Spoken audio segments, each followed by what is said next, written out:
Disclaimer: TIFF, N, The Punisher. The views and opinions expressed in this episode of TIFF and The Punisher are those of the hosts and guests solely and do not constitute legal advice, medical advice, or professional counsel of any kind.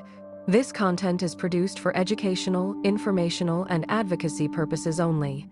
Viewers should consult their own licensed attorney for advice specific to their in this video constitutes a threat, call to violence, harassment, intimidation, or any form of harm directed at any judge, prosecutor, police officer, CPS, DCS worker, government official, or private individual. We do not advocate, encourage, or condone violence, threats, or illegal acts of any kind. All commentary is protected political speech and criticism of government policy and practices under the First Amendment. Any references to public records, court filings, news reports, or personal experiences are presented as commentary and opinion. Names, case details, and events discussed are drawn from publicly available information or the speaker's own experiences. Viewer discretion is advised. Content may address sensitive topics, including child welfare, government overreach, and family separation. Copyright 2026, TIFF N, The Punisher. All rights reserved. Last year, nearly 500,000 children were in foster care, separated from the people who were searching for them. When CPS removes a child, the trail can go cold fast. Records get sealed, placements shift, parents get shut out, and families lose each other, sometimes for good. But there's finally a place built for exactly this. Reunification Central is where separated families post their story and search for each other for free. You post your profile. You search for the people you lost. You start rebuilding what was taken apart. This isn't just about finding each other. It's about exposing a system that shouldn't be tearing families apart in the first place. Find your family at reunificationcentral.com. Start your search today.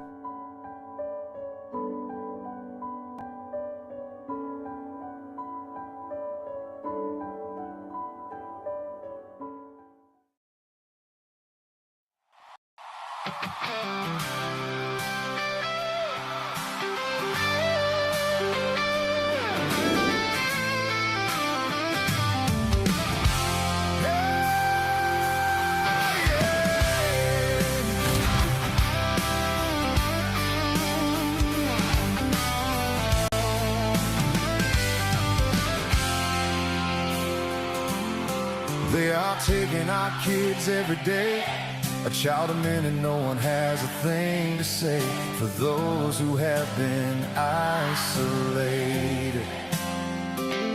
Don't be worried, you have a voice today, so listen up everyone, here is the story.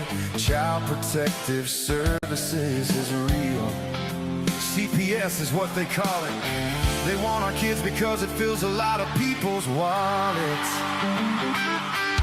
We all think it won't be us. We say when they come we will be so tough. It all sounds good when there's no one to take them. But when they come, your voice gets to breaking. Stay calm, step away. CPS ain't taking no one today. We are educated. Stay calm, step away. CPS, you need to leave. I know the tricks up your sleeves. Can't do what you're trying to do. We have done our homework. Don't do a damn thing without a warrant. You will no longer will steal our kids this way.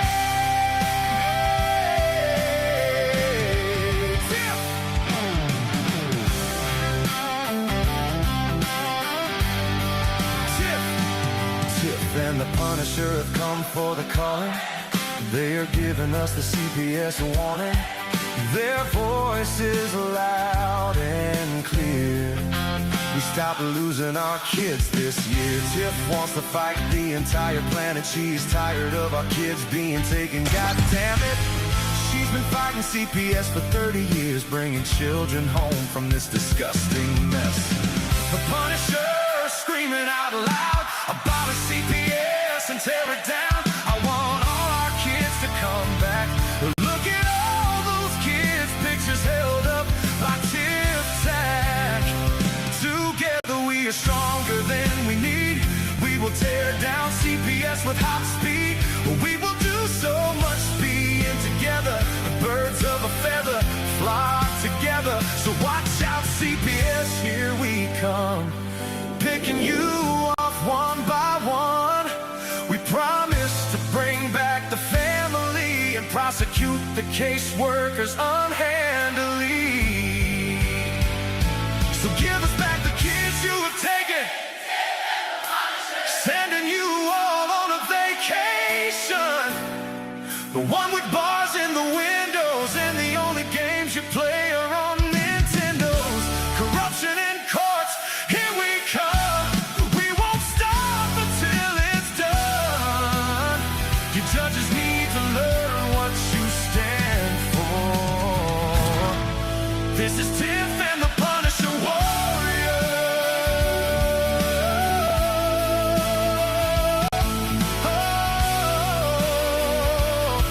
And we cry out to all of you out there. We need support that men don't care. All children are being stolen way too often. So CPS, we plan on doing the stopping.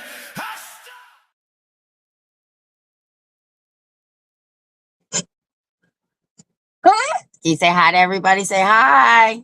This is Lottie. Is that you? Say hi, everybody. Say, where's Darren? No. You see Darren? No. No. Where did he go?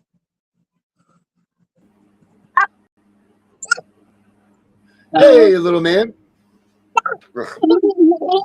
When our cartoon pictures were up, I said, who is that? Yeah. He said, Darren. Darren didn't even acknowledge me. Darren.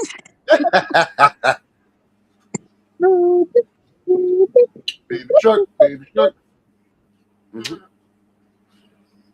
This Chevy is as big as you. I know. Mommy. Okay, go see Pink Pong. Okay, I'm coming. Hi, Darren. Hi, Tiff. What's going on? Well, I know that I'm going to sleep a lot better tonight. I have to move around a little bit because I got to go turn on Pink Pong. But I'm going to sleep a lot better tonight. I got some good news today. That's all I can say at this point. But Yeah. I'm excited. And we'll fill everybody in once everything is done and over with. So I'm going to sleep good. It is I good. promise you that. Mm-hmm. It is.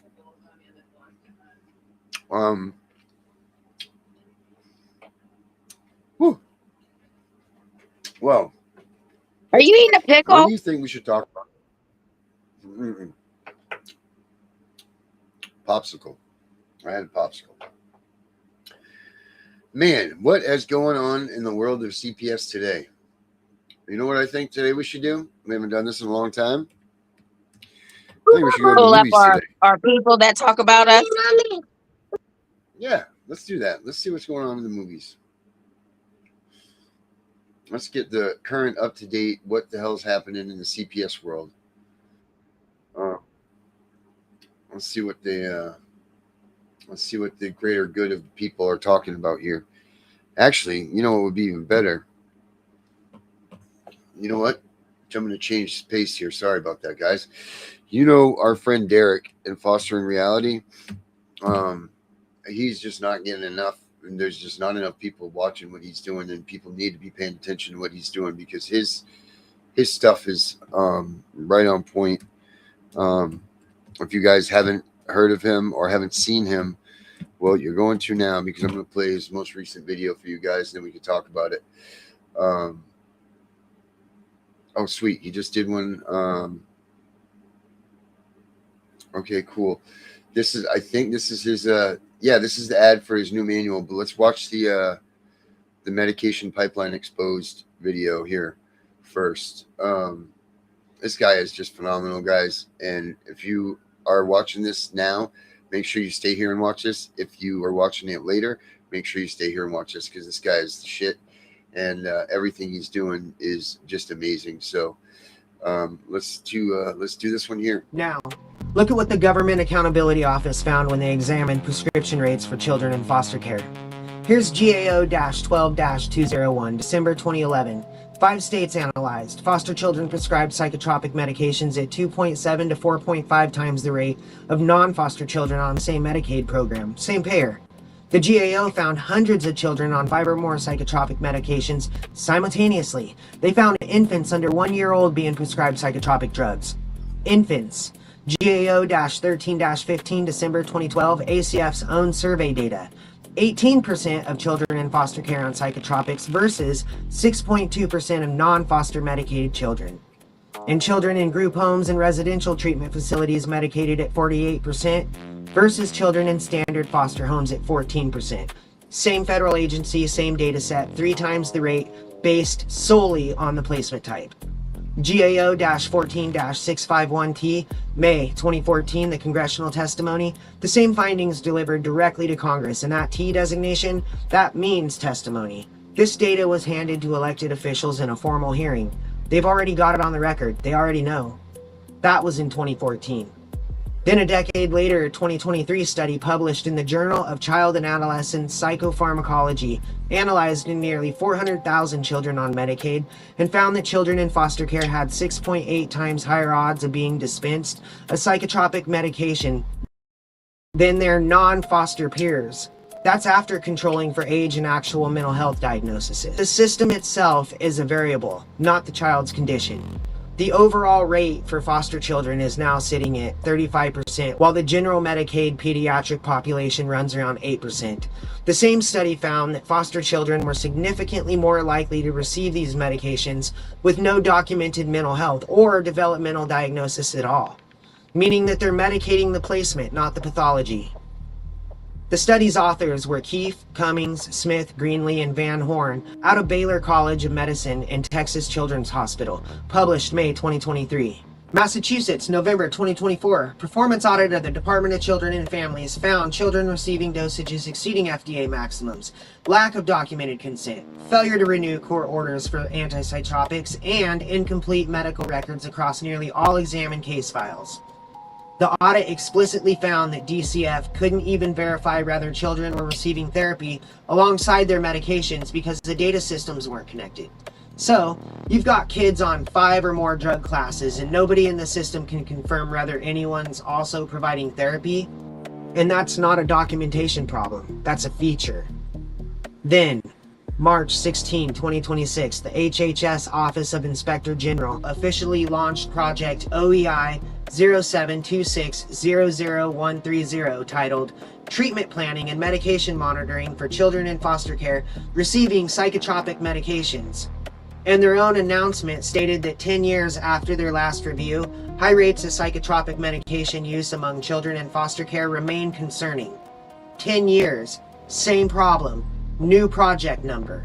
They handed this data to Congress in 2014 and opened a new investigation into the exact same problem in 2026. And the children in those beds right now are still generating difficulty of care supplements under Element 23, the same way they were in 2011. Because the financial incentive to diagnose was never touched by any of the testimony or the reports or the audits or the investigations. The incentive was never the target. The incentive has always been the point. The more institutional the placement, the higher the medication rate. Here's that chain. A child enters the system and the state documents a condition under Element 23. Now, that documentation will justify the difficulty of care supplement reimbursed by the feds. The diagnosis that generates the supplement also generates the prescription. The prescription rate in institutional placements runs at 48%. The diagnosis that medicates the child also makes the child more financially valuable to the placement. That chain isn't just a theory, It's 3 GAO reports in a 2023 peer-reviewed study, and a 2024 state audit and a 2026 federal investigation, and a CFR citation 42 USC section 672A and 2, and 45 CFR section 1356.30. All public, all on the record. The GAO documented the correlation, but there's no federal oversight mechanism that currently cross-references difficulty of care payment claims against the specific diagnosis and prescriptions for the same child. AFCARS captures a condition flag, and Medicaid captures a prescription, but the two data sets are never officially cross-tabulated at the federal level, and that gap isn't an accident. That's a structural absence. No oversight bodies required to connect them. No audits designed to look at both at once. And the structural absence in oversight systems that involve federal dollars are a congressional finding waiting to happen. An HHS OIG report confirmed the other side of that gap. Their finding was that treatment planning and medication monitoring were lacking for children in foster care receiving psychotropic medication. The system tracks the prescription for reimbursement purposes, but it doesn't track whether the prescription's working or whether it should have been written at all. And now, 12 years later, they've launched 0EI-07-26-00130 to check whether anything improved. And the answer, based on the Massachusetts audit and the 2023 Keith study, is that it didn't, that it got worse. The financial incentive to diagnose is documented, and the mechanism to verify that diagnosis still doesn't exist. That's not negligence, that's architecture. This is what a system looks like when it's working exactly as it was designed.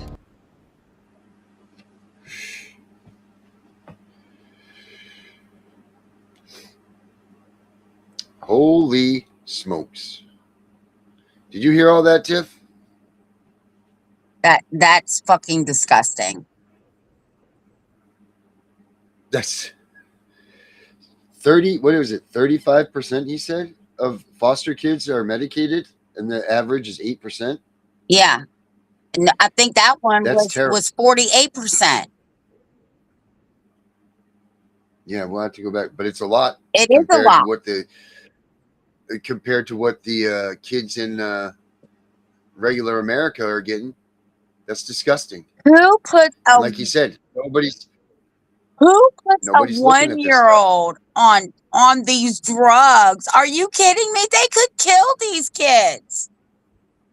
Yeah, and nobody's even paying attention to what they're doing. That's what he's saying too, that nobody's watching it. They're not getting cross-referenced. They're not nothing. And the best part was, they're not even, most of these kids, they don't even know if they're getting counseling or not. So they're just giving them these drugs. That's all they're doing. They're making new drug addicts. Right. That's exactly what they're doing. They're building a whole generation of drug users, right? And on top of that, what happens if they over-medicate these children and one of them dies or a few of them die? Who is going to be held responsible? Not them. They got immunity. And they really thought that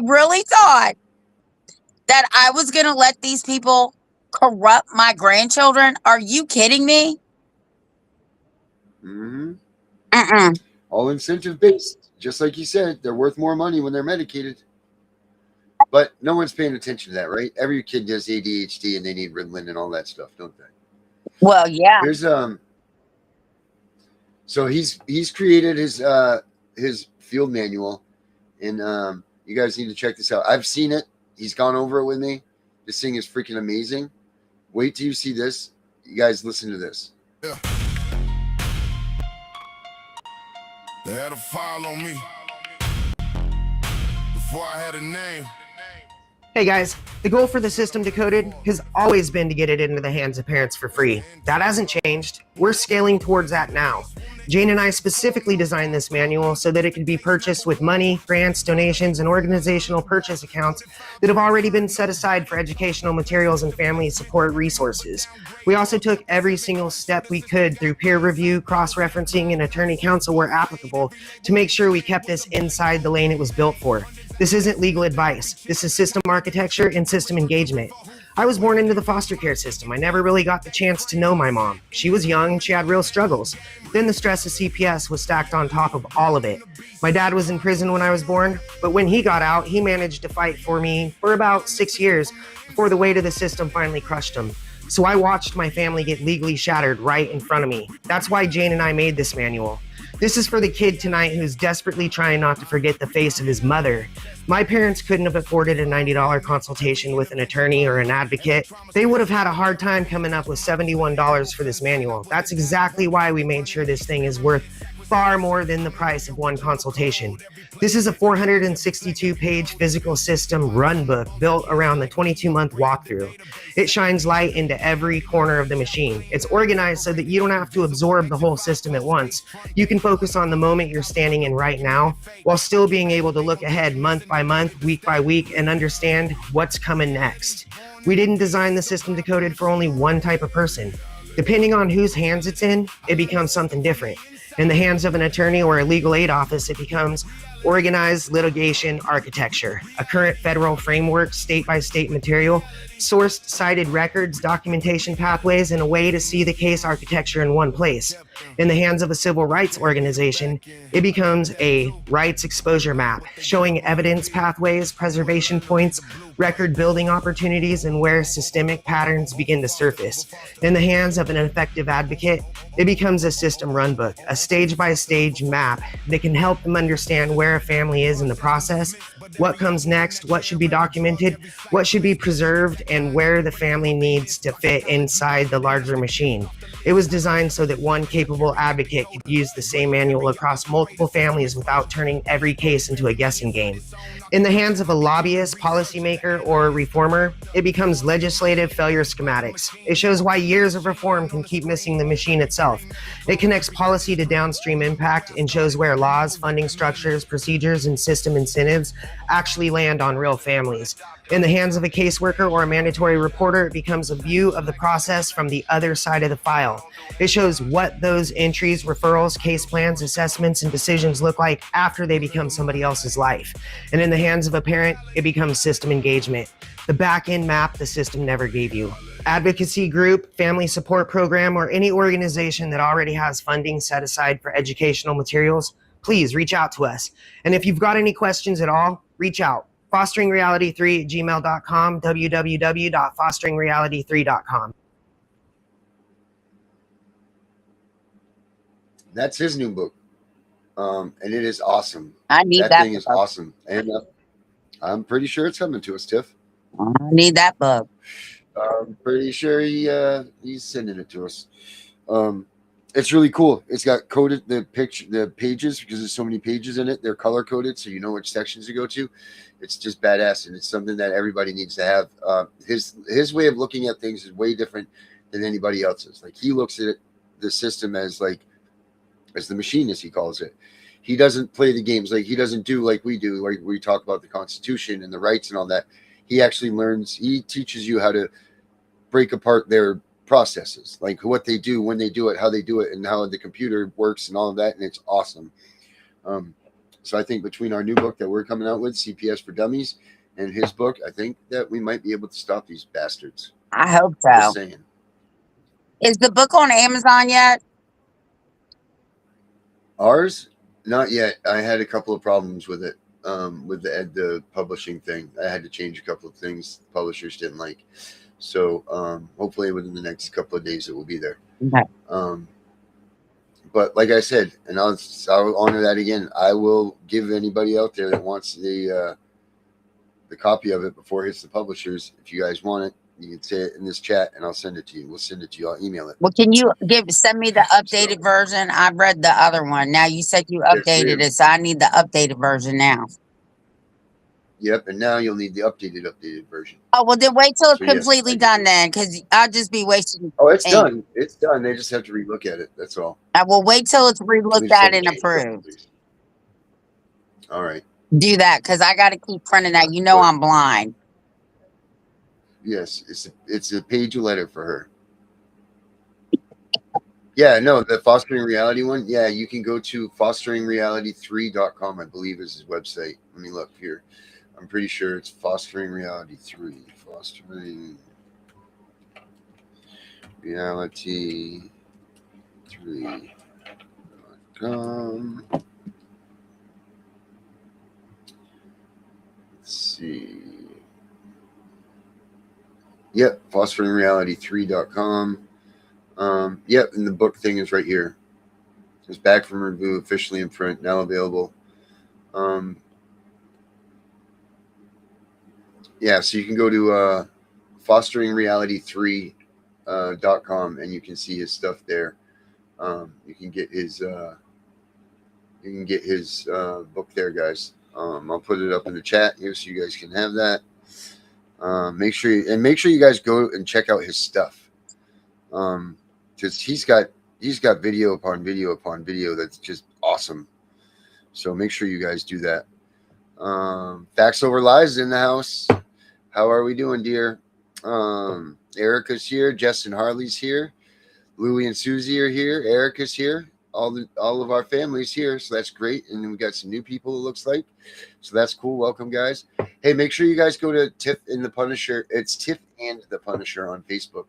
And join the group there. Like I said, Tiff and the Punisher. They wouldn't let us do In the Punisher. So Tiff and the Punisher is what it is. Well, I guess because Becca sent me this today, I guess we should bring this up. I don't know. What do you guys think about this? Becca just sent this to me. So this is what she, you know how I feel. But I just want to make sure you guys understand.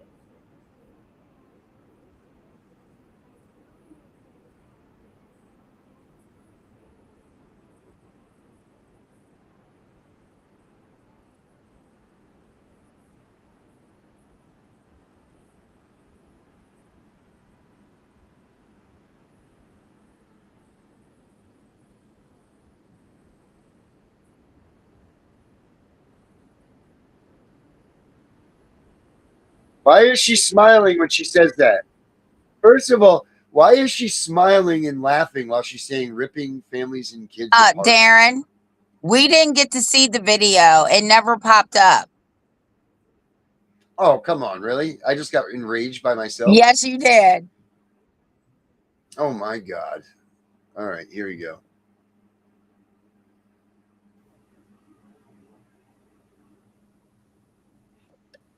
Well, now you know what I was just talking about.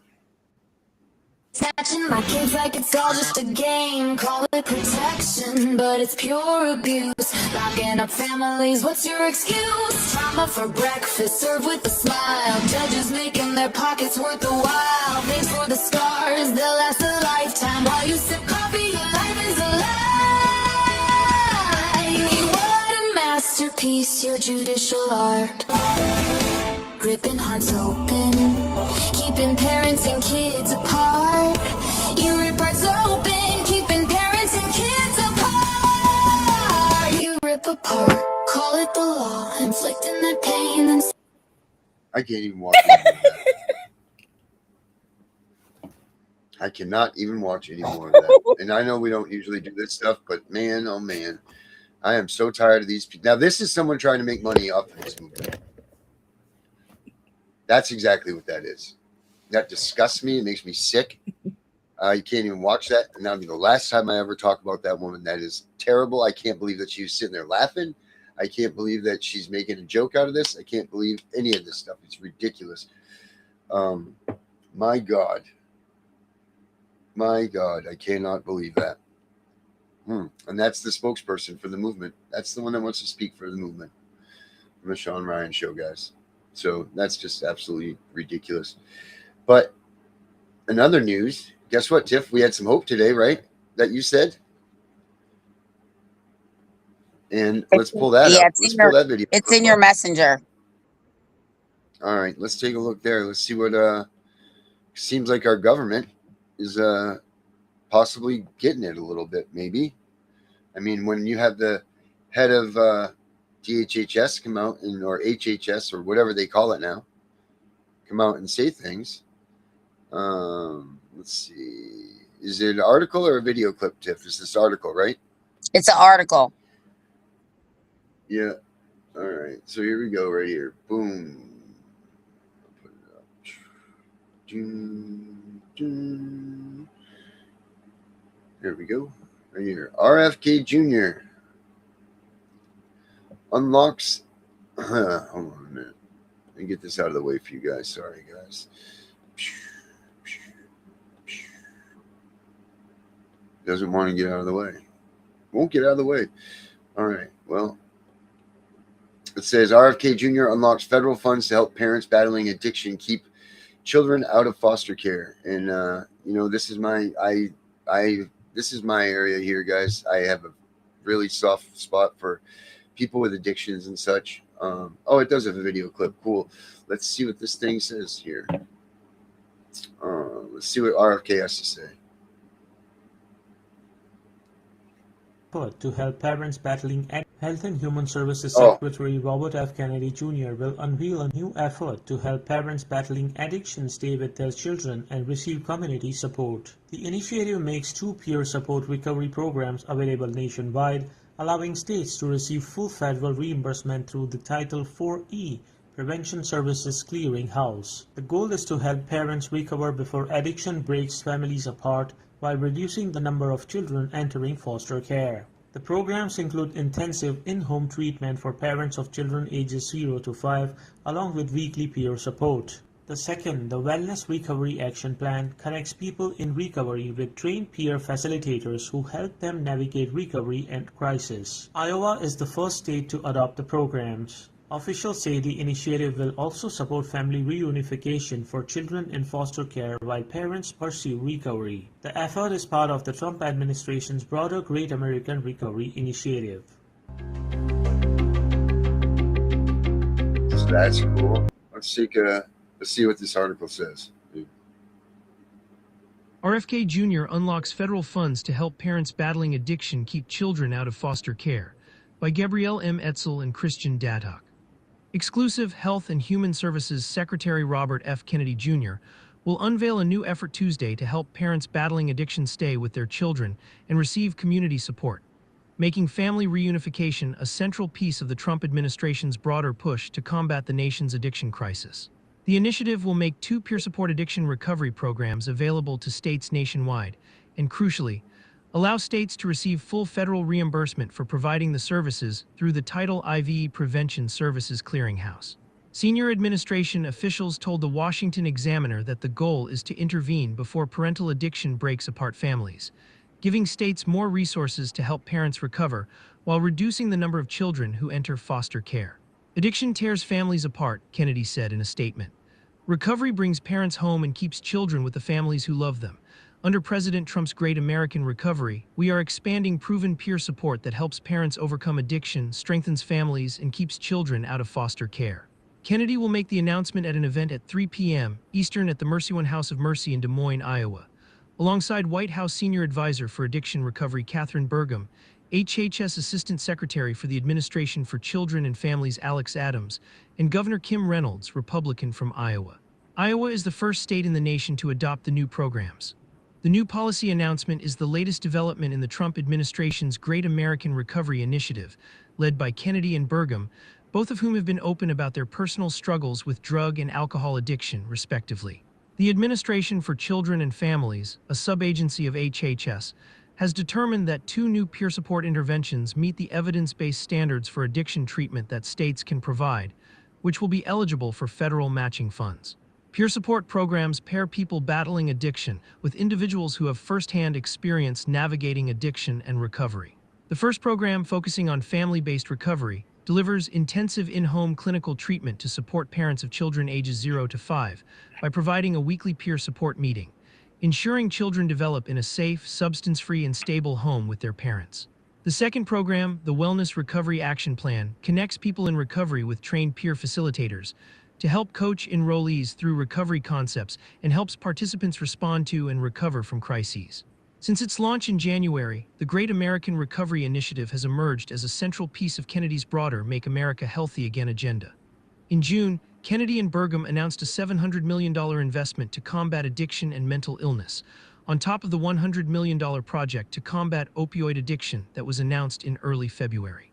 Last week, Kennedy and Housing and Urban Development Secretary Scott Turner also unveiled a new policy favoring the treatment-first model for helping homeless people with addiction as part of the broader Trump anti-addiction initiative.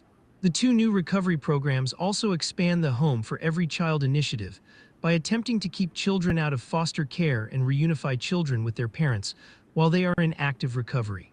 Nationally, about 35% of children are placed in foster care due to parental drug abuse, and another 5% are removed from the home due to parental alcohol abuse. Parental substance use disorder is a leading cause of child entry into foster care, Adams said.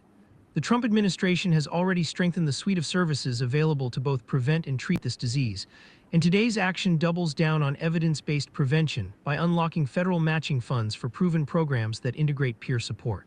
Burgum said peer support is a high priority for the Trump administration's National Anti-Addiction Initiative because it remains one of the biggest gaps in our recovery system. Peer support specialists are living proof that recovery is possible, Burgum said. Their lived experience is a powerful source of hope, connection, and guidance for families working to overcome the chronic disease of addiction. Iowa has one of the highest rates of alcohol abuse in the country, according to the state's health department. As of 2022, roughly 22% of Iowans reported binge drinking, defined as 5 or more drinks within 2 hours for men within the past 30 days, compared to the national average of 16% of U.S. adults. There were 836 alcohol-related deaths in Iowa in 2020.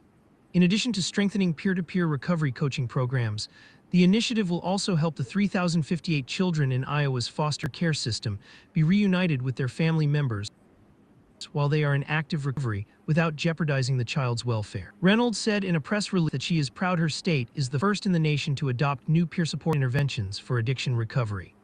By responding to addiction and supporting struggling families, we are building a stronger America. One where recovery is real, every child has a home, and hope is never out of reach for anyone, Reynolds said. This Monday.com ad was created by a team of people and AI. That is awesome. That is really great. That's good news for all of these people. 40% of these kids that are taken by CPS are taken because of drugs or alcohol. All those kids removed because of that. And you know what? Most of these parents end up into the relapse and everything else because they've just taken apart, they've dismantled their families. And that's disgusting that they do that. This is really good news, guys, for people that are struggling with addiction. And even if they said that you were part of it, you know what this means? This means that they're not going to take your kids right away like they have been. So that's really good news. $700 million overall for the for this package. Keep kids home during recovery. That's really good. I saw one of the articles here said that the advocates are worried that there's going to be full of empty promises, but you know what? They always are worried. We're always worried about empty promises. You know, like these are politicians, guys. So, you know, we always need to worry about that. I don't know where I put the chat somewhere. I don't know where it went. What's your thought on that, Tiff? Well, I think it's great. We got 49 more states that have to implement it, though. Iowa's the first. They're going to get a little bit of pushback, though, I believe, because they're going to want to remove the child first and then forget about all the other stuff, right? Like, oh no, the child's parents are addicts. But if they really go and look at some United States Supreme Court cases, the United States Supreme Court has already said drug abuse alone is not enough to remove a child because you shift away from the harm of the child to the behavior of the parents, and you can't do that. So right, and they put them into that future box of what might happen or what could happen. Right. So I think this is another move in the right direction. I was talking to our buddy Osiris today, and he said the power is shifting little by little. And I believe it too. I believe the power is shifting.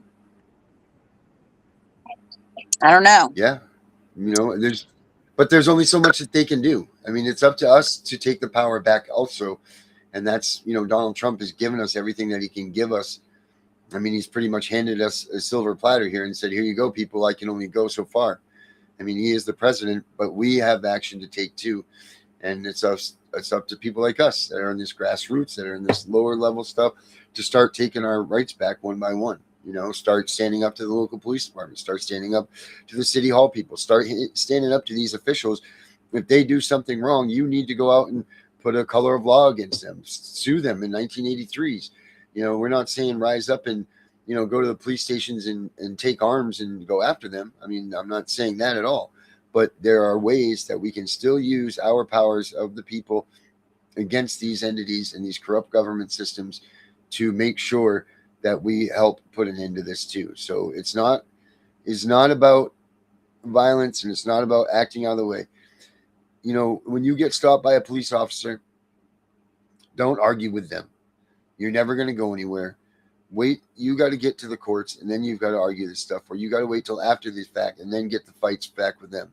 You can't fight with these police officers on the side of the road about what's going on and about the law, because they don't care, and half of them don't even know what the hell the laws are, nor the Constitution or anything else. That's facts.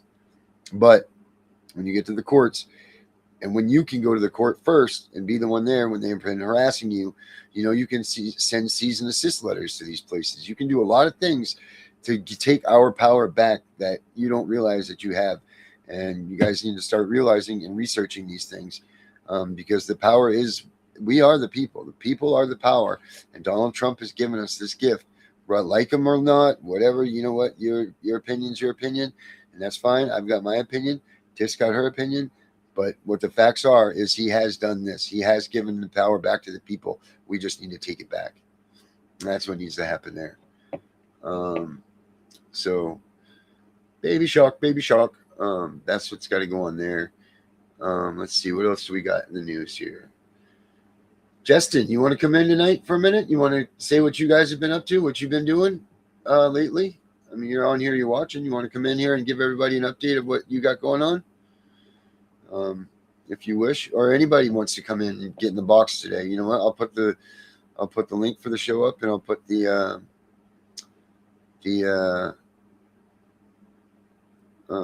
join the podcast link up here. And you guys can come on in and tell us what's on your mind here. How about that? So there is the here's the join the podcast one.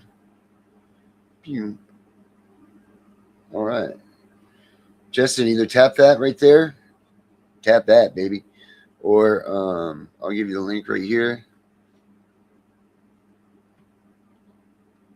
I'll put the link in the chat for you, buddy.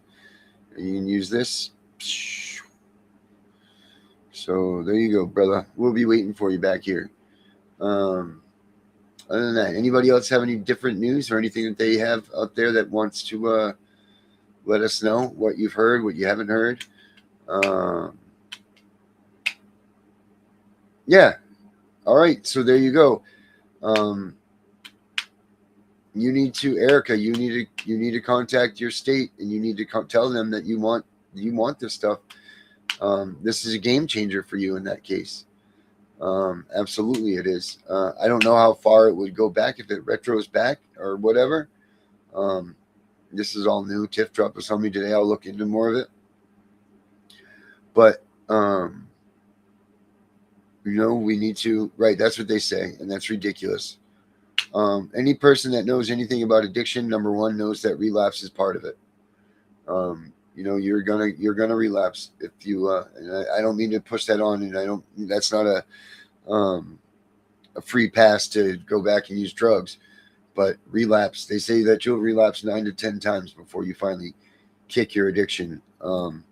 So to keep separating you guys from your kids and do what they do, excuse me, is ridiculous. And I really do truly hope that this helps you in your case. I really do. Like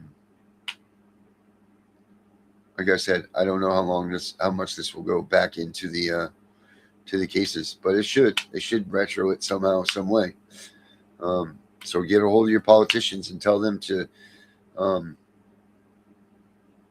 support this for your state, because this is a big one. This is a big one. And I don't even believe that the 35% number is the number for that. I bet you the majority of the kids that are in the system right now have come because of some sort of addiction or drug use. I don't think that 35% is the real number. I think that it's much higher than that. I think that they target people that are addicts. I think that the addicts get unfair treatment in these situations. They force you to go to counseling, even if you are. And here's my opinion on that. If you're not ready to shake your addiction, and whether they take your kid or not, whatever, excuse me, oh, you know what this is, but if you're not ready to shake your addiction, then it's not right that they force you to go to these classes and force you to use these resources, because you're taking up resources of somebody else, and you yourself, it's taking up your time and what you're doing, because you're not going to learn anything from doing this, and you're not going to quit. The first part to recovery You know, is you have to want to get clean.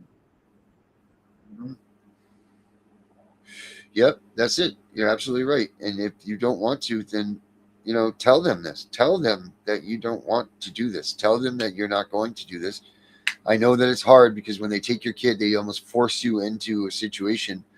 But it's not fair to take up the resources, and it's not fair to take up the energy of whomever is your counselor or whatever, you know, for you to sit there and lie to them and all of that. It's not fair all the way around. But if you're ready and you want to kick addiction, then, you know, use this as your tool to get yourself better. Because most of the time CPS and everything is paying for the stuff, you know, so it's expensive. It's expensive if you're out of it and you don't have insurance. But if it's, you know, if it's now and they've taken your kids and you do want to get clean, put that pressure and all that stress aside about your kid not being with you. Finish up these programs and get yourself well. Because there's no better time than now to start living your life back. Get your life back from the drugs, you know? The problem also is you cannot actually get your brain function back after 28 to 30 days, right? It literally takes 12 months to become chemical free. Yeah, you got a brain cloud. It's tough. It's not an easy road. By no means is it an easy road, especially if you guys are on opiates or benzos or something like, well, you have alcohol too. It's not an easy road. It's very painful. It's some days you want to just, you know, you want to give up, but you can't, because, you know, it's just that much easier to go out and get what you need to get better, you know, but you can't do that. You need to get your head focused. And that's why if you're not ready, then none of this is going to work for you anyway, because it's just as easy to go down the street and get what you need for your drugs and pop right back onto it. And you're only cheating out yourself when you're doing that. You're only cheating out yourself when you're sitting there and having to lie, and you don't need those pressures. Get yourself ready to do this the right way. That's why I say if they try to push you on this stuff, just take it, pass it off. But it's in your head now, you know, think about it. Think about the steps you need to take. Think about what you need to do in your life to take that time for yourself. You know, because you certainly can't do this, you know, and then you got a big job on Monday. You know, don't think that you're just going to go into a mat and all of a sudden there you go, bada bing, bada boom, you're going to be fine to go to work on Monday. You know, if you're kicking opiates or something like that, you need to take a week or two off and just chill and relax. First 5 days are pure hell. And then after that, you're just so exhausted from the pain and everything that you've gone through. Now you're going to have pains that you didn't even realize that you had because you've been pushing yourself. So it's a whole process. So to be ready to be in recovery and to get there, you know, you need to prepare yourself for that. Get prepared with work, you know, get prepared with your job, get it right, take a couple weeks of vacation time, you know, do what you got to do for that, but do it, get it done. Well, part of getting clean is you're going to have to disassociate yourself with everybody that's a drug user, right? Like you literally have to change your whole lifestyle. Who you hang out with, who you associate with. It's a big job. It is, you know, and they expect you to do it right away. They expect you when they take your kids and everything to just, here you go, get clean today. And it doesn't work like that at all. It's a complete lifestyle revamp. It's a complete restructure your life, and figure out who the people you can be around is, and that takes time. So it's not fair that they just come in and take your kid and do that stuff. I mean, if you're gonna be an all-out junkie and your kids are eating off the floor and stuff, maybe the kids deserve to get taken. Maybe. But if you're what they call a functioning addict, you need to prepare yourself right and take the time to get yourself clean and do what you've got to do, so that way everything is just the way it needs to be, and that way you are successful in your recovery. Facts Over Lives, I love you. She goes, hey, did y'all see where out in Arizona there was a Chinese illegal raping the dead corpses in the coroner bags? I didn't Facts Over Lives, but thank you for that one. That's great. Are you coming in here, Justin? You joining the show? We're waiting, buddy. Where you at, my brother? Yeah, they definitely do leave you hanging. And then what? And then your kid comes home. You're fresh out on your own with the stresses of your kid that they've destroyed. That's going to be a tough period of time too. Like you look, when you get your kid back, it's not going to be the same kid that left. It might be a little bit changed. It might be a lot bit changed. They might be hurt. There's going to be a lot of emotions that you're going to have to face. And, coming fresh out of recovery and facing that it's a huge feat to have. So, you guys you gotta just, all I can say is you got to plan for this stuff when you're going to do it. Don't let them force you into it. But I want everybody to remember that if you are an addict and you do go through recovery and you get past those 28, 30 days, you have to do this for your children. If you don't do it for anybody else, you have to do this for your kids, because they're the ones at the end that are going to be punished. You have to do it for your kids. You have to. Yeah, I agree. 1,000%. 1,000%. And here's the other thing, guys. If they say that you do this drug test or whatever, anytime the CPS says that you do this and you get your kids back, make sure you have them put that in writing. There's too many people that I'm hearing out there that are saying that if you leave your husband, or if you just stop doing drugs, or you do this, you'll get your kids back. Make them make them write a contract for you. Put it out on paper. Make them hold their irons to the fire. Don't let them get away with this, because so many people I'm hearing from are getting burned, and they're like, well, they told me if I kicked my husband out that I'd get my kids back. Or they told me if I did this and I'd get my kids back. Blah, blah, blah, blah, blah. Put it down in writing. I can't say that enough. You need to be sure you put it in writing. Because otherwise, you know what? It's your word against theirs, and their word's winning in the courts right now. So make sure you guys do that. It's very, very important. Why don't you bring Justin on tomorrow? You're over there yawning, which is making me yawn. I know. What does that mean when you yawn? You got your brains on fire or something? No, your brain needs you need more oxygen. Oh, is that what it is? Yeah, that at least that's what Google says it is. How do I get more oxygen to my brain? Because you're yawning, you're taking in oxygen. I know, but how do I get it to my brain? If I need more oxygen in my brain, how do I do it? Well, obviously you're yawning a lot, which means you need to get more oxygen. So I would just say, I think you need to sleep good tonight, because I know I am. Oh. Yeah, you will. That's good, because I'm tired of the. Whew, she has been stressed out. That's all I'm going to say. This woman has been my blood pressure was going up for TIFF, but everything's good. Everything's going to be okay. Let's see. Yes, breathing, Louis. We do that. I do it. I didn't know if there was a spray or something I could put up there and it'll make it oxygen to my brain spray. Wasn't sure about that. So guys, make sure you check out all of our cool stuff that we have, all these tools, everything that we have. Oh, okay, hold on, Justin, here's the link. You got it, brother. There you go, buddy. Link is yours. Justin is coming in. Make sure you check out our book. The Constitution is your armor. CPS is the enemy. Like we said, we have the second book coming out right now too. That's CPS is for Dummies. That should be out the next day or two. And, go to reunificationcentral.com if you're looking for your kids. Go to the CPSpunisher.com if you need help with educating yourself with your court cases and everything. Go to Tiff and the Punisher and Facebook if you want to see what's going on with us and what's happening there. I'm forgetting something. There's got to be something else here because I feel like that's just it. I got the radio station I'm going to start launching in the next couple of days. Forgot So if the, you got CPS, the Punisher website. no, I said it. We have did you? CPS Breaking News. Yeah, we got that one. We got CPS Breaking News.com. That one's in construction, guys, so it's a little bit rough looking. I'll work on that tonight. And if any of you guys want to do something, get in here, start a show, something along those lines, we are open for that. And we would love it if you guys would come on in and start a show for yourselves. 1 night a week, 2 nights a week or something. Get in here and do this. Get your voice out there.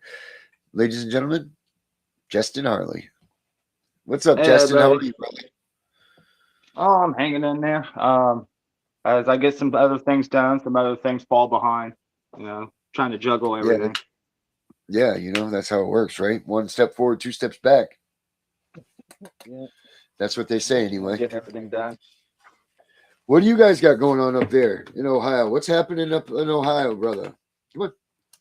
That's right. Here in Franklin County, I recently got in contact with this lady. I've met her before when I was meeting with Don Leonard. He's running for state Congress here in Ohio, and then we got in contact again. She's wanting to investigate into fraud, and from that meeting with Don Leonard, she got back in contact with me, wanting to know about my research into Les Wexner and how it all ties together with what she's researching. She's basically like trying to do like an audit and stuff here in Ohio. And then something else that's coming up is on Monday in Canton, Ohio. Justin Nicely is having a get together regarding the Second Amendment and corruption, and just trying to like spread awareness about what's going on and how to defend our rights. But yeah, Monday, get a hold of Justin Nicely and get more details on what's going on Monday. I believe they're meeting up at 5:30. Yeah, you guys are doing all kinds of stuff up there, man. You guys are definitely taking the boots to the ground, no doubt about it. Yeah, well, there's a lot of stuff that's happening that needs to be addressed all at once. Right. I mean, and that goes for everybody in every state. Like if you guys want to, you guys take a look at their model of what they're doing. Because they have a lot of boots on the ground stuff. They're doing a lot of good things for the kids. They're doing a lot of good things for the families. And they're not just doing stuff about CPS. I mean, they've got, you guys go after all the corruption, man. You guys up there are just, you're not stopping at CPS. You guys are making everybody pay attention. That's awesome, man. Yeah. It's also another opportunity to collect more signatures for we got a petition. Ohio is one of the few states where we can bypass the Senate and enact a law through voting, putting it on the ballot and voting on it. Yeah. So what do you need for that? We're at a point where we're collecting signatures to put the ending of qualified immunity on the voters' ballot coming up. Oh, wow. That's great, man. Yep. I'm sure you've heard Justin talk about ending qualified immunity, but yeah, we got petitions out there, and removing qualified immunity would be another step forward in holding corruption accountable. How many more signatures do you guys need? I don't know what we're up to now. I know it's going to be real close if we got enough. I know in total we need from 44 different counties minimum to a total of 420,000 signatures, and then it could go on the ballot to be voted on. 420,000 signatures. Wow, that's not two. Well, there's a lot of people living in Ohio. Yeah, well, I never think about Ohio as being that big of a state. Well, Becca lives there. I mean, half of the people that are on this podcast right now are from Ohio. Yeah, So I mean, I anybody guess from there's Ohio, yeah. Elizabeth McNeese, she and Cynthia Brown, they are running the lead on ending qualified immunity. So yeah, if you guys want to reach out, get a couple petition packets and collect signatures, you're more than welcome to join and help. Yeah, so in Ohio, Becca, will you help him out with this? I don't know if she's back there still or not. She is. Becca, she's in Ohio as well, man, and I know that she's a little bit of a distance away from you guys, so maybe you guys need some help out in that area. Maybe she Oh can yeah, get in we on need all that. the help we can. Like All as right, you're cool. aware, like this has been like a really hard cause to get a lot of support for. Like, yeah, I'm glad people can gather together against these data centers and these block cameras, but we need that exact same energy regarding with what we're doing. And that's what seems hard, right? Like, how come people don't? And we saw with the Ali Carter thing the other day. Where is the outrage about the stuff that's going on with the kids in CPS and the caseworkers and all that? Where are these And people? I have evidence that it's connected. Like not only using the flock cameras for general observation of the public, but they're gathering data on us for CPS purposes. I'm sure. And that they we are. know what CPS is going to do with that collected data. They're going to exaggerate a narrative to justify the removal of children solely based on what AI determines if a kid's in danger or not, and not doing proper investigations. They're just going to take the AI's word as 100% fact, and that's just going to streamline kids to the foster care system. Like it's all connected. It really is all connected. And maybe that's why we're seeing the increase in the foster care homes, right? They're trying to get more funding for foster care here in Ohio. They're trying to get more funding for that. I mean, it all sounds good because foster care, it needs a lot of help. There's a lot of corruption in foster care, but I'm worried that money is going to get into the wrong hands. Well, I mean, we already see that it does. I mean, you're seeing more kids are going to homes that they're being abused and assaulted and all of this stuff. These people are just using the foster care system as a pipeline for an extra paycheck. They're not using it to be a true traditional parent and take care of these kids. Like they're barely even vetting these parents to see if they're even decent families for the kids to go to. I know in our situation, they definitely didn't vet these people because the stuff I found. It seems like a lot of these laws that they're trying to enact is like putting the horse before the carriage. And like these laws ain't really going to work until we get those that are going to misuse these laws out of office and out of their positions. Right. Laws only work if people follow them. Yes. But we do need some laws for those that are misguided or whatever, or don't know whatever. But main thing is getting the corruption out of office. So like we're focusing on that too. Right. We're only a couple months away from that being a thing again here.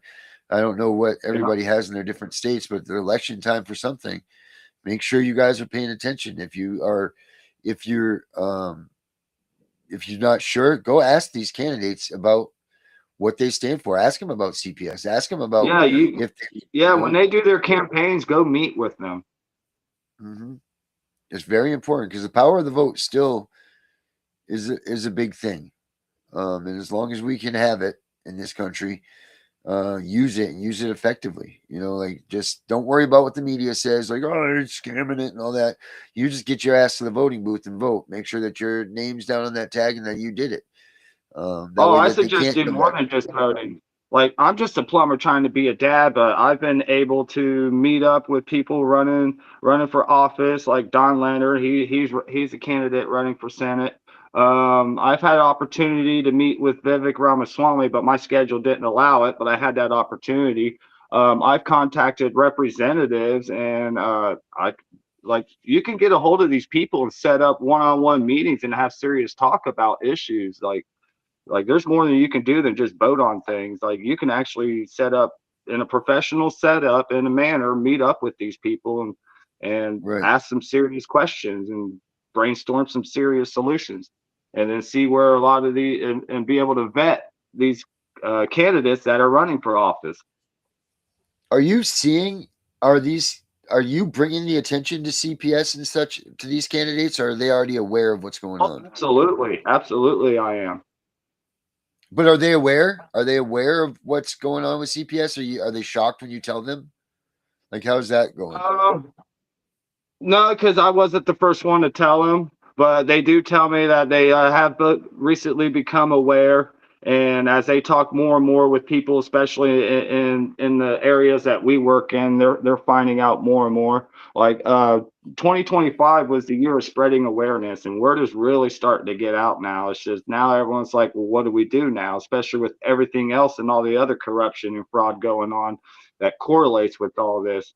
Like our nation's at a loss on really what to do because there's so many different problems that needs resolved all at once.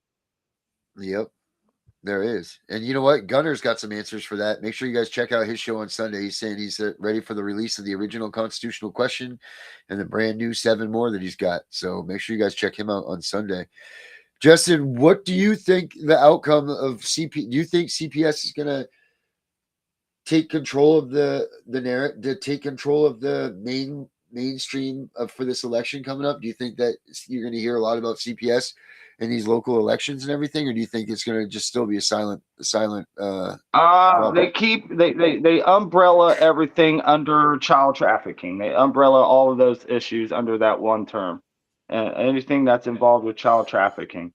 And when they start bringing that up is really where you want to pay attention to see if they're going to mention CPS or not. Right. But some may, some may where not. we try to tie it in and get people to realize that child trafficking is part of CPS, they're trying to bury CPS in child trafficking. Like I would say so by just kind of like not acknowledging the question, the tactics they use to like move on to the next question or topic. Yeah, that makes a lot of sense that they're doing that. How's everything going with you, though? Is everything going well with you in your situation, or are you making progress? For my personal court case, or for my research in the West? Yeah, for your personal stuff. I appreciate you asking. I don't usually just come right out and dump it out on everybody, but yeah, I'll tell. Work's been slow because Ohio got rocked with all these storms, and so work's been kind of slow. So I was wanting to start my custody case here this past week, but now I'm sitting on his money to pay bills instead. So like here soon, I really hope to start my own custody case. It's pretty complicated because I also got to start a case with child support and have them do a review over everything from the day my son was born. And so I'll have those two cases that are coordinating with each other. Right.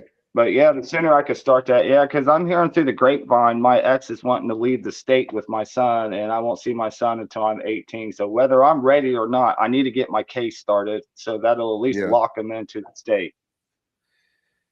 Oh God, that's the worst. That's the worst. I hate hearing that stuff. That's so terrible. But if I get a court case started, she can't leave the state with my son until the case is over with. Oh, really? So that's a good rule of thumb to go by then. Gunner said to reach out to him. I'm ready or not, I got to get it started. Yeah, I think that's the case in a lot of us, right? It's just a matter of you almost get this lackadaisical.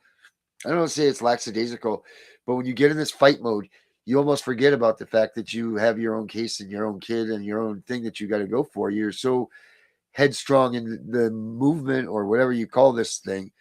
You're so head into it. Personally, I haven't forgotten, but I have learned, like, in order for me to be reunited with my son, there's some things that needs to change in the system, and I'm not going to do it on my own. So working with everybody else, helping, to solve the problems that's going on nationwide is going to help me in my personal case. So I always stayed focused on that. But yeah, you're right. There's a lot of people that get off track with, with the whole movement thing, and they're not staying up with their own personal stuff.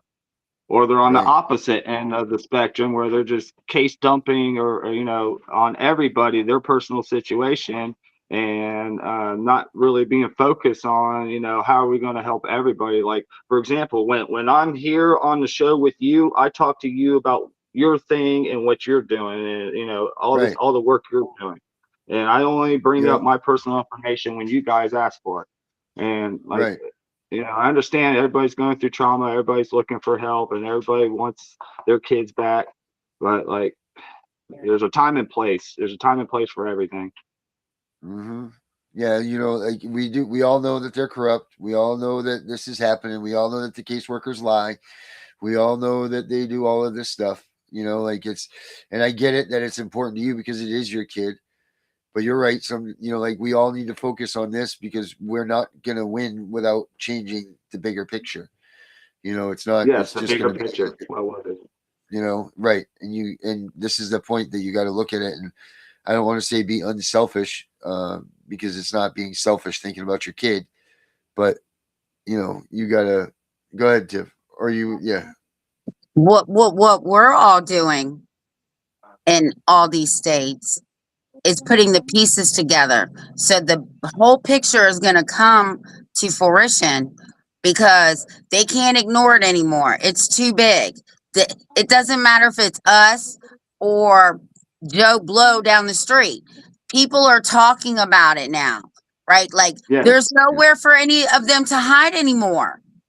Right. So this year's been about like, well, what do we do next? What can we do to start solving the problem? Yeah. And what is that answer? There's more than one answer. There's multiple answers because there's multiple problems we're juggling. But right. Well, applying pressure from every angle possible has been a good start. You know, it's hard to do something and to fight something when they make up their own rules and they do whatever they want. You know, it's very hard to come up with a solution to something that doesn't have any concrete on its own side. You know, like you get a speeding ticket, you know, you went over 55 miles an hour. They take your kid, you don't know why they took your kid and what way they used it or anything like that. You know, you don't know how to fight it. You know, like there's no way. And then you try to fight it one way and they're like, no, that's not it. And then they throw in something else, you know, like, so it's very hard to keep that, you know, to fight the system. And I think that's why you haven't seen anything in all of these years because, you know, they changed the game and they can. Yeah.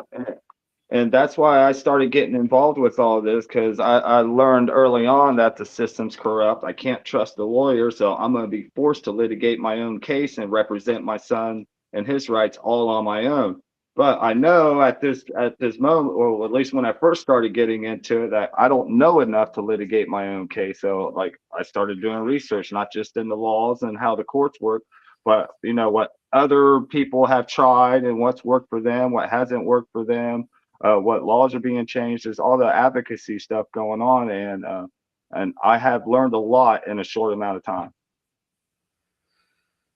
Yeah, there's a lot of good people out there. There's a lot of good people out here with a lot of good information.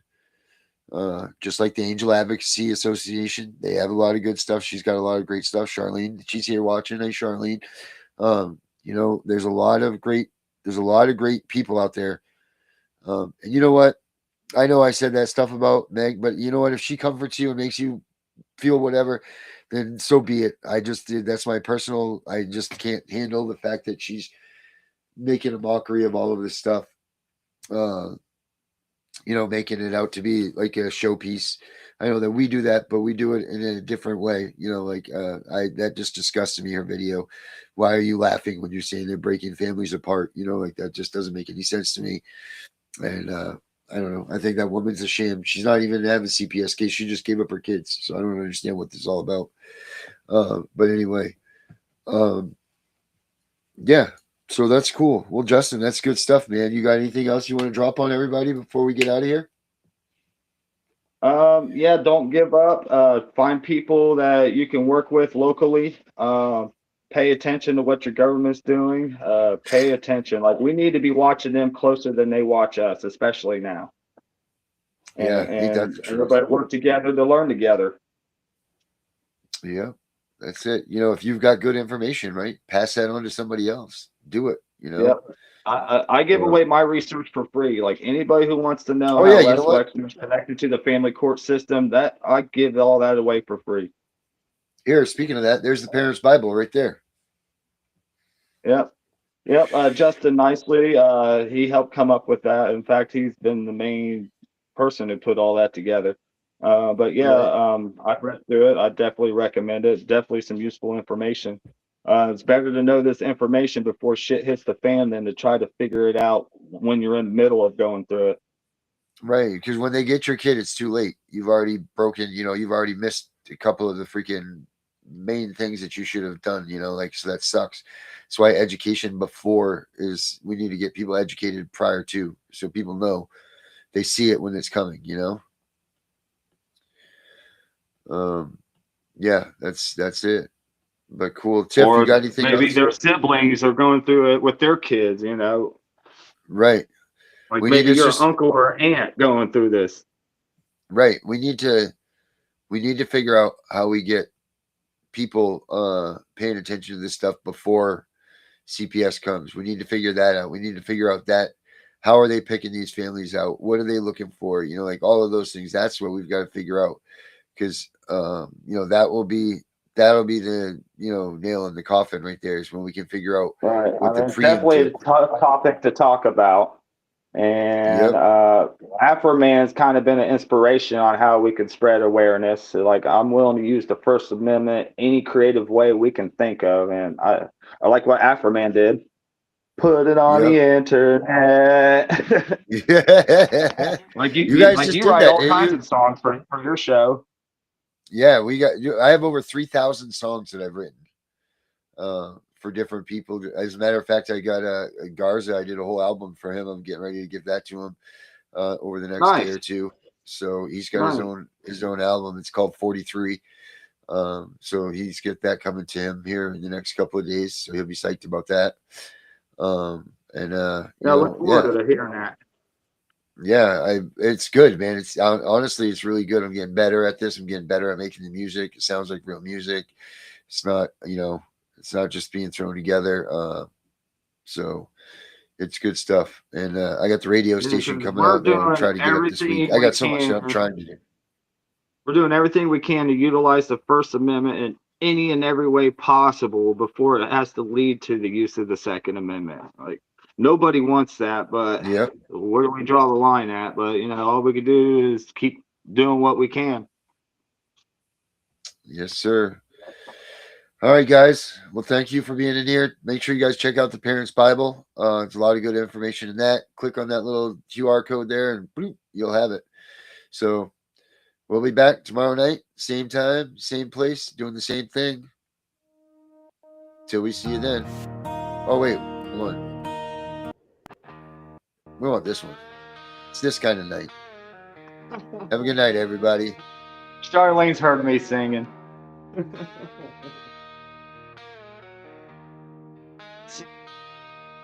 This corruption is going to stop. It's pushing good people over the top. It's causing pain they don't deserve.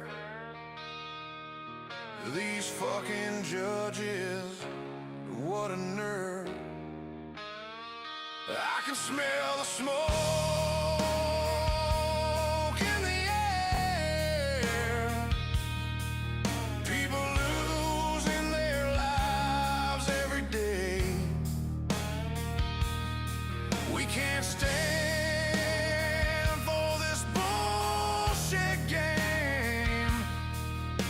It's time to light this shit on fire. Let's burn the bitch down. They take our lives.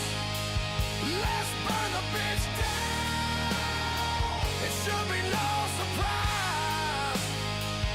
Let's burn the bitch down. They deserve what they get.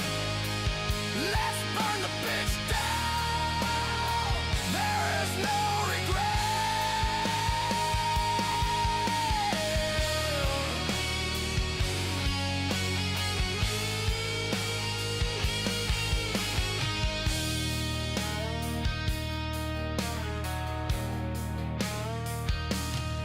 They're taking kids, ruining their future,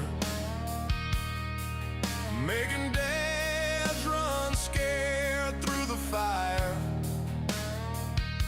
The court's destroying families, they're such a liar. When the days turn into the nights, they give up, they have no fight.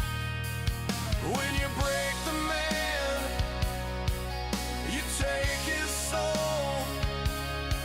When you take his child, consider yourself told. Let's burn the bitch down. They cause our pain. Let's burn the bitch down. We're not insane. Let's burn the bitch down. They had their chance. Let's burn the bitch down. We show our stance.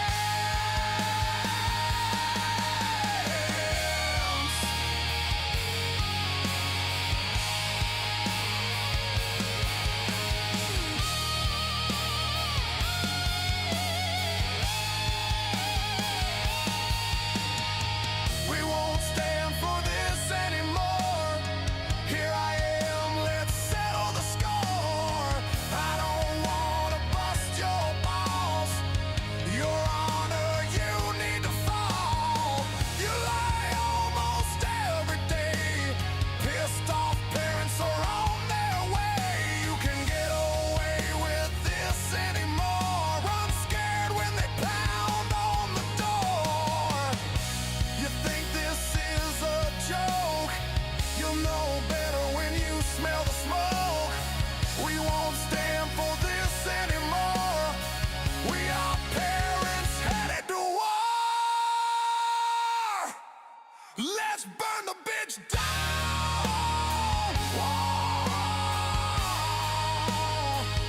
Let's burn the bitch down.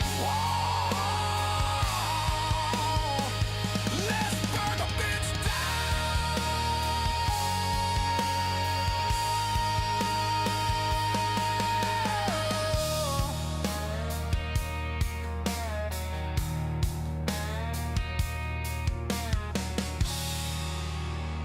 We know it's all about the money, we know they lie, we know this is corruption.